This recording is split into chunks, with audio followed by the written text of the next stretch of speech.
Hello बच्चों, we have our exam on 18th of December for term 1। तो उसके लिए बहुत रैपिड रिवीजन करने वाले हैं। परसों आपका एग्जाम है, तो यूनिट 6 से शुरू करते हैं, which is the first unit of class 12।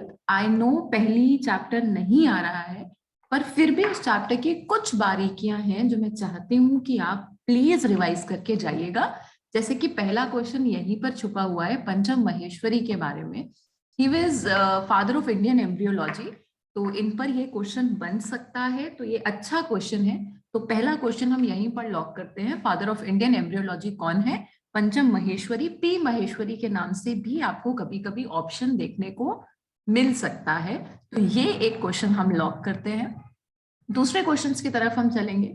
Sexual reproduction के बारे में इस चैप्टर में बात हुई है, एसेक्सुअल सेक्सुअल दोनों के बारे में, वेजिटेटिव मोड के बारे में बात हुई है, लाइफ स्पैन के बारे में बात हुई है। क्योंकि चैप्टर 1 नहीं आ रहा है, इसलिए हम लाइफ स्पैन को इंपॉर्टेंस नहीं देंगे।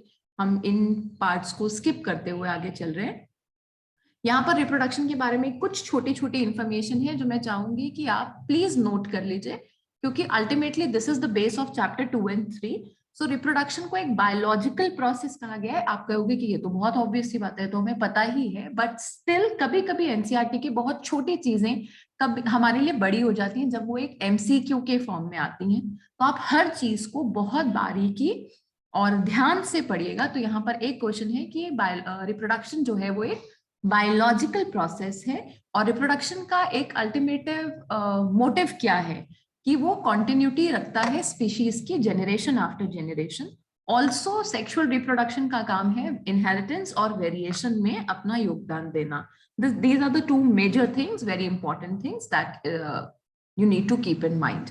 ठीक है, बहुत जल्दी जल्दी हम चीजों को कवर करेंगे, उतनी ही चीजें पढ़ेंगे जितनी जरूरी है। अगेन एसेक्सुअल रिप्रोडक्शन हमारा पार्ट नहीं है, वी विल स्किप इट।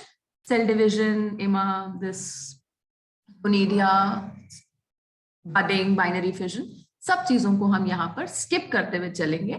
जो चीजें इंपॉर्टेंट है मैं बस वही आपको दिखाऊंगी। This all is not coming in our syllabus, so we'll skip all of this, nothing at all we'll consider here. हम सीधा सेक्सुअल रिप्रोडक्शन के बारे में आते हैं। यहाँ पर सेक्सुअल रिप्रोडक्शन में हमें बताया गया कि मेल और फीमेल गैमेट फ्यूज होते हैं जाइगोट बनाने के लिए, वही जाइगोट फर्दर एम्ब्रियो बनता है, and that is not identical to the parent. This is what the base of chapter 2 and 3. This again Strobilanthes kunthiana, अगर चैप्टर आ रहा होता तो बहुत इंपॉर्टेंट क्वेश्चन था, नहीं आ रहा है इसलिए ये एक इंपॉर्टेंट क्वेश्चन नहीं है। यहाँ पर आपको मेंस्ट्रुअल साइकिल किस में होती है ये बताया गया है, प्राइमेट्स में होती है, जैसे कि मंकीज, एप्स और human. Again a very important question, क्योंकि आपको बताया गया है मेंस्ट्रुअल साइकिल के बारे में चैप्टर 3 में, तो आप यहां से बात को पढ़कर जरूर जाएंगे। बहुत छोटी छोटी बातें हैं, बट अगर क्वेश्चन बनती हैं तो आपके लिए बड़ी हो सकती हैं। बहुत छोटी बातें, बट आप ध्यान में रखिएगा। Again moving ahead,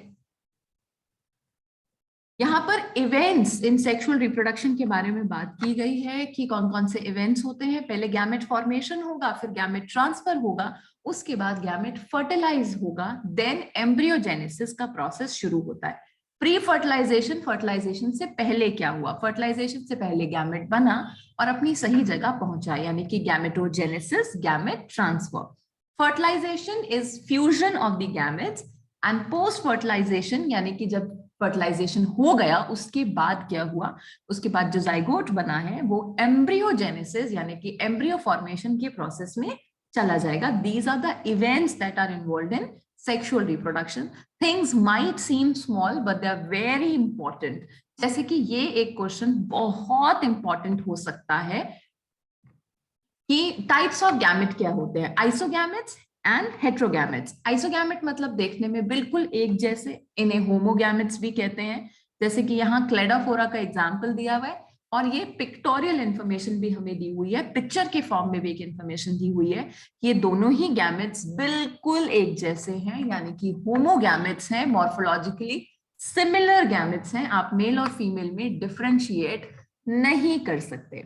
Whereas in picture B and C, you can easily distinguish which one is male and which one is female gamete. So these are heterogametes. Heterogamete का एक example यहाँ fucus दिया गया है, which is a type of alga, हम में तो होता ही है, ह्यूमंस तो हम सबको याद रहेगा, बट फ्यूकस एक एल्गी है जो कि हेट्रोगैमेटिक कंडीशन शो करती है, और क्लेडोफोरा एक एल्गी है जो आइसोगैमेटिक कंडीशन शो करती है, यानी कि होमोगैमेटिक कंडीशन शो करती है। This is again very very important part. Chapter 1 नहीं आ रहा है, मैं फिर से बोल रही हूं, बट हम सिर्फ उतना चैप्टर 1 पढ़ रहे हैं जो हमारा 2 और 3 का बेस है। This 1 page I would like you to lock and revise properly, क्योंकि ये नहीं आएगा तो चैप्टर 2 का एक पूरा कॉन्सेप्ट है जो गड़बड़ कर देगा, तो हमें इसको बहुत ध्यान से पढ़ना है। This 1 page, page number 11, I would like all of you to revise very properly. वो कहता है वो सारे प्लांट्स मेरी बात को बहुत ध्यान से सुनिएगा, वो सारे प्लांट्स जिनमें एक ही बॉडी में मेल और फीमेल फ्लावर होते हैं, उन्हें, ठीक है, उन्हें हम होमोथेलिक या मोनीशियस कहते हैं। Your NCERT says that it denotes the bisexual condition. I am sorry, but ये बात NCERT ने सही नहीं लिखी हुई है, ये बात गलत है, आप इसे ध्यान से समझने की कोशिश कीजिएगा। बाइसेक्सुअल वर्ड सिर्फ और सिर्फ, आप ऐसे समझिए, बाइसेक्सुअल वर्ड या तो फ्लावर के लिए इस्तेमाल होगा या किसी एनिमल के लिए इस्तेमाल हो सकता है, बट ये प्लांट के लिए कभी भी इस्तेमाल नहीं होगा। आप यहाँ प्लांट लिखकर क्रॉस कर दीजिएगा, प्लांट के लिए हम इसको इस्तेमाल नहीं करते हैं। We only use these 2 terms for flower और एनिमल। हर्माफ्रोडाइट वर्ड सिर्फ और सिर्फ एनिमल्स के लिए यूज होता है, ये ना फ्लावर के लिए यूज कर सकते हैं ना प्लांट के लिए। अब मैं क्या कहना चाहती हूँ, मैं आपको और थोड़ा आराम से समझाती हूँ। Supposedly this is a plant, it bears male flower and also a female flower. Okay, so this is a plant which is homothallic और monoecious. Plant bearing both male and female flower on the same plant. Plant bearing both male and female flower on the same plant is known as homothelic or monoecious. इसको आप bisexual नहीं कहेंगे, ठीक है। Plant representing only one kind of flower, या तो इस पे सिर्फ मेल फ्लावर होता या सिर्फ फीमेल फ्लावर होता, तो हम इस प्लांट को डायोशियस कह सकते थे। डायोशियस का मतलब heterothallic, one plant representing only one kind of flower, either male flower और फीमेल फ्लावर। अब ऐसा भी हो सकता है कि किसी प्लांट पर बाइसेक्सुअल फ्लावर हो, यानी कि उसमें मेल पार्ट भी हो और फीमेल पार्ट भी हो, ऐसा भी कोई फ्लावर हो सकता है। तो बाइसेक्सुअल फ्लावर बियर करने वाला भी मोनीशियस होगा, यूनिसेक्सुअल फ्लावर बियर करने वाला भी मोनीशियस होगा, बट कोई ऐसा प्लांट जिस पर सिर्फ स्टेमिनेट फ्लावर हो या सिर्फ पिस्टिलेट फ्लावर हो, उन्हें डायोशियस कहोगे।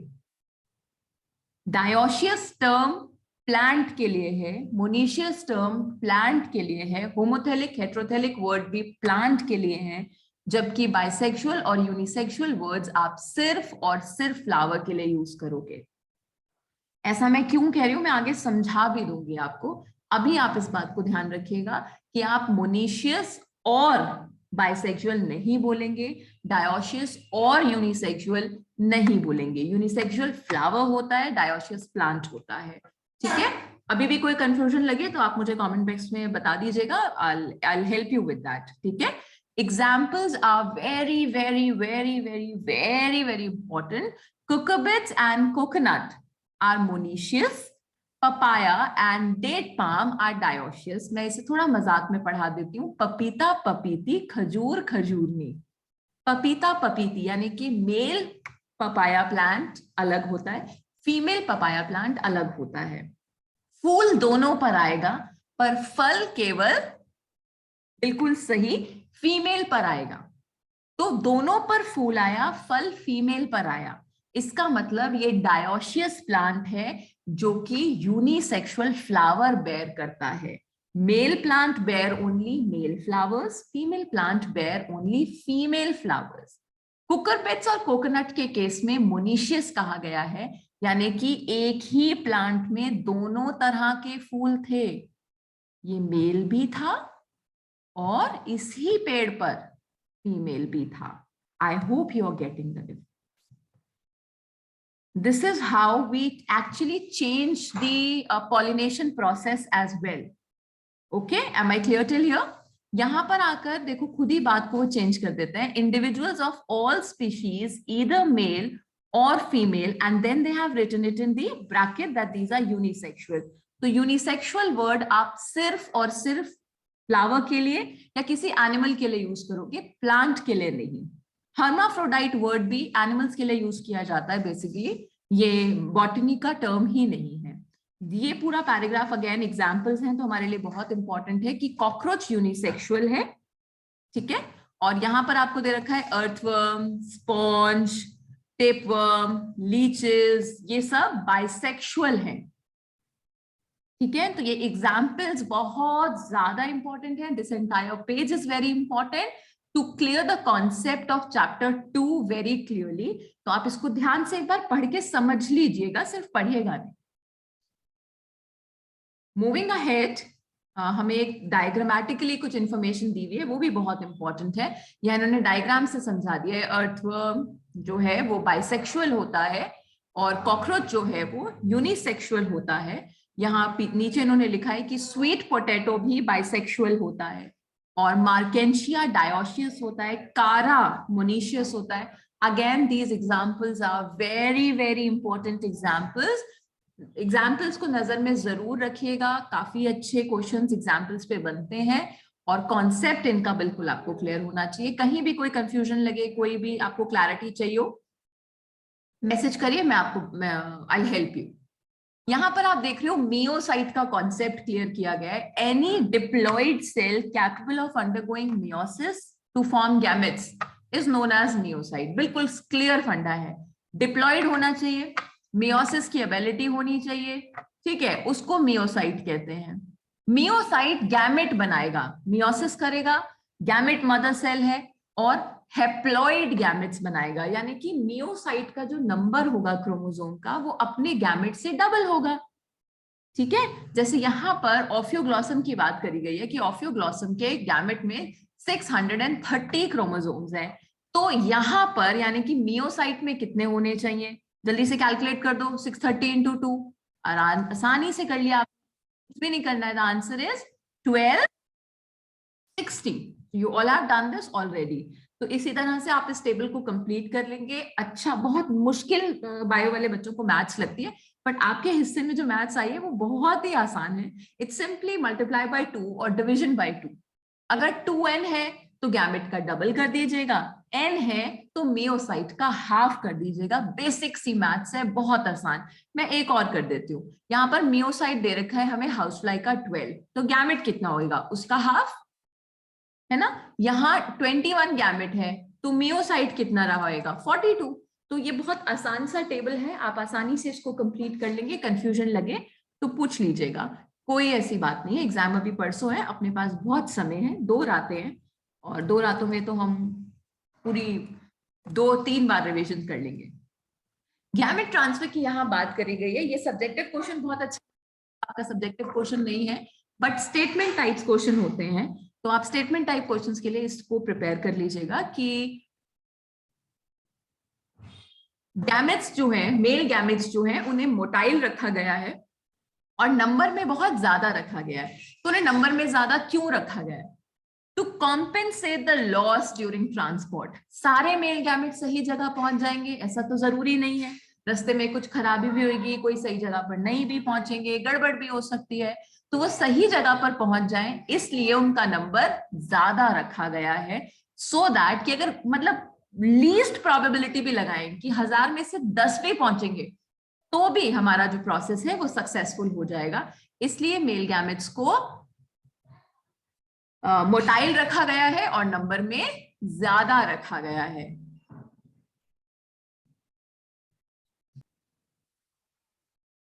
आई होप यहां तक कंफ्यूजन नहीं है. आगे चलते हैं. तो उन्होंने पॉलिनेशन की बात भी यहीं पर करी हुई है और हमें बताया हुआ है कि बीज जो है वो सबसे ज्यादा पावरफुल पॉलिनेटिंग एजेंट्स हैं, सबसे ज्यादा फेमस पॉलिनेटिंग एजेंट्स हैं। तो ये एक इंपॉर्टेंट क्वेश्चन है, इसको आप दिमाग में रखिएगा। ठीक है, यहाँ पर देखो लिखा हुआ है कि पी जो है वो भी बाइसेक्सुअल है। ये तो आपको वैसे भी पता होगा, मेंडल ने पाइजन सटाइवम लिया था इसी वजह से, क्योंकि वो बाइसेक्सुअल फ्लावर है। ठीक है, ये पॉलिनेशन के कॉन्सेप्ट में मैं और बात इसको क्लियर करूंगी। ठीक है, आगे हम आते हैं, और parthenogenesis is again a very very important topic. Chapter 1 में है, तब भी आपको कभी कभी ऑप्शन में दिखेगा एपोमिक्सिस, पार्थेनोकार्पी, पार्थेनोजेनेसिस, सूडोकार्पी। तो ये बार बार जब सामने आ रहा है शब्द, तो आप इसे पढ़कर ही जाइए। पार्थेनोजेनेसिस का सिंपल सा मतलब है कि बिना फर्टिलाइजेशन के गैमेट जो है वो अडल्ट बन गया है, and this is a complete natural process. Example दिए हुए हैं कि हनी बीज ऐसा करते हैं, रोटिफर्स ऐसा करते हैं, कुछ लिजर्ड्स भी ऐसा करते हैं, टर्की नाम की एक बर्ड में भी ये प्रोसेस देखा गया है। तो पार्थेनोजेनेसिस का सिंपल सा मतलब है कि बिना डेवलपमेंट के गैमेट जो है वो अडल्ट में कन्वर्ट हो गया है। यहाँ पर अडल्ट की प्लॉइडी भी एन ही रहेगी, क्योंकि फ्यूजन नहीं हुआ है। पार्थेनो वर्ड का मतलब होता है एसेक्सुअली, और जेनेसिस वर्ड का मतलब होता है फॉर्मेशन। तो कुछ बना है एसेक्सुअली, यानी कि बिना फ्यूजन के। यहाँ मियोसिस हुआ है, इस बात को समझेगा। पार्थेनोजेनेसिस में मियोसिस तो होता है, पर फर्टिलाइजेशन नहीं होता है। ठीक है, एक्सटर्नल और इंटरनल फर्टिलाइजेशन में से कौन अच्छा है? ऑफ कोर्स इंटरनल फर्टिलाइजेशन अच्छा है, वहां वल्नरेबिलिटी खत्म हो जाती है, वहां डेवलपमेंट के चांसेस ज्यादा होते हैं, पैटर्नल केयर होती है। तो एक्सटर्नल फर्टिलाइजेशन थोड़ा सा वल्नरेबल है, प्रेडेटर्स का खतरा रहता है। इंटरनल फर्टिलाइजेशन में एक पेरेंटल केयर रहती है, सुरक्षित होता है, सर्वाइवल के चांसेस ज्यादा होते हैं। तो इंटरनल फर्टिलाइजेशन बेटर है। यहाँ एक और बहुत इंपॉर्टेंट क्वेश्चन है, that zygote is the vital link that ensures continuity of species between the organism of one generation to another. मैं फिर कह रही हूँ, छोटी बात है, पर जब स्टेटमेंट के फॉर्म में, असर्शन रीजन के फॉर्म में, या एमसीक्यू के फॉर्म में हमारे सामने आती है, तो हम घबरा जाते हैं। पर पढ़ी हुई चीज होगी तो आप घबराएंगे नहीं। कौन वो वाइटल लिंक है जो कंटिन्यूटी ऑफ स्पीशीज इनेबल करता है? तो जाइगोट करता है। इस तरह से इसको याद करिएगा, बिल्कुल जैसे एनसीईआरटी ने लिखा है हमें वैसी चीजों को पढ़ना है। That's all about chapter 1। Chapter 1 से ये कुछ बातें हैं जो मैं चाहूंगी कि चैप्टर नहीं आ रहा है फिर भी हम पढ़ के जाएं, ताकि हमारा चैप्टर 2 का बेस बहुत अच्छा हो जाए। और अब हम चलते हैं चैप्टर 2 की तरफ।